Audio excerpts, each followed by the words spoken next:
शैक्षिक निरीक्षणाच्या प्रकल्पातील 5 दिवसात पूर्ण उपस्थित आणि भावाश्रम साथीहरू सबैलाई नमस्कार।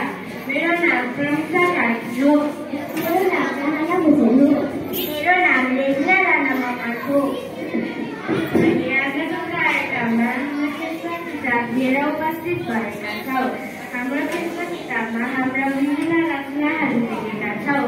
हाम्रो यी रचनामध्ये आजमा हामी नेपालका प्रसिद्ध विभूतिहरूको नामहरू गाइरहेकी छु, जस्तै सीता, पासाङ शेर्पा, भक्ति थापा, अंशु वर्मा, गौतम बुद्ध, बलभद्र कुँवर, राम शाह, पृथ्वीनारायण शाह। धन्यवाद। नमस्ते, आज म हजुरहरूको सामु पृथ्वीनारायण शाहको बारेमा भन्न गइरहेको छु। पृथ्वीनारायण शाहको जन्म विक्रम सम्वत 1779 पुस 27 गते गोर्खा दरबारमा भएको थियो। उहाँको बुबाको नाम नरगोपाल शाह थियो भने आमाको नाम कौशल्यावती थियो। उहाँ 20 वर्षको उमेरदेखि गोर्खामा राजा भएर शासन गर्न थाल्नुभयो। 2224 राज्यले गरी एउटै जस्तो सृजना गर्ने आधुनिक नेपालको निर्माताको रूपमा पनि चिनिनुभयो।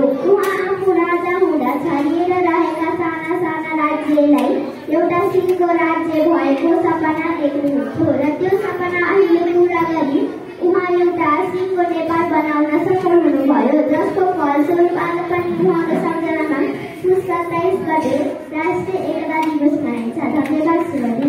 नमस्ते, मेरो नाम रेखा राणा मगर हो। म आज हजुरहरूको सामु नेपालका राष्ट्रिय विभूतिहरूमध्ये गौतम बुद्धको बारेमा बताउन गइरहेकी छु।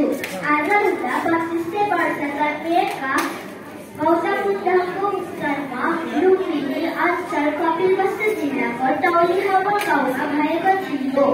उनको पिताको नाम सुदर्शन हो भने आमाको नाम मायादेवी हो। उनको खासनाम सिद्धार्थ गौतम हो। उनी राजाको परिवारमा जन्मिएका थिए। उनी ज्ञान र शान्तिको खोजीमा हिँड्दै जाँदा भारतको गया भन्ने ठाउँमा पिपलको रुखदेखि ध्यान गर्न थाले र केही ज्ञान प्राप्त गरे। उनी आफ्नो ज्ञान र उपदेश विश्वसामु पुर्याए। उनको उपदेशबाट बुद्ध धर्मको स्थापना भयो। आज बुद्ध धर्म विश्वमा नै प्रसिद्ध छ। उनकै कारणले नेपाललाई गौतम बुद्धको देश भनेर पनि चिनिएको छ। उनको उपदेश पालन गर्न सके मानव जीवन सफल हुन्छ। धन्यवाद। श्रीमती।